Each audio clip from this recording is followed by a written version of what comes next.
Here's something that happened just after I made the full lecture on this topic. Projects in ChatGPT are now free, so everyone can use them, not just pro users.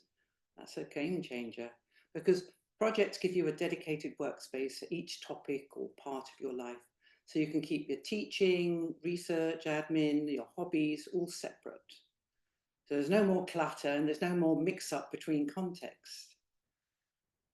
You can upload lots of different types of files, PDFs, spreadsheets, images, zip files, and they stay available right through that particular project.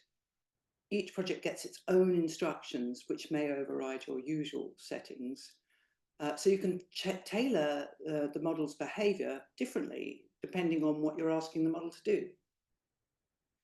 Managing context is built into projects too. You've got project files and instructions as your core memory. And then to keep your workflow on track, you can ask the model to forget or summarize whenever you need. Once you've learned how to use projects, honestly, you won't want to go back to using unstructured chats. So click the link below to see the full video. That's part 2 of Lecture 3, Context Engineering with ChatGPT. For more, take a look at the entire playlist, the No Coder's Guide to Surviving Generative AI. And if any of this feels a bit too new, remember that Lecture 1, Introduction to Prompt and Context Engineering, is the place to get all the basics, especially if you're not a coder.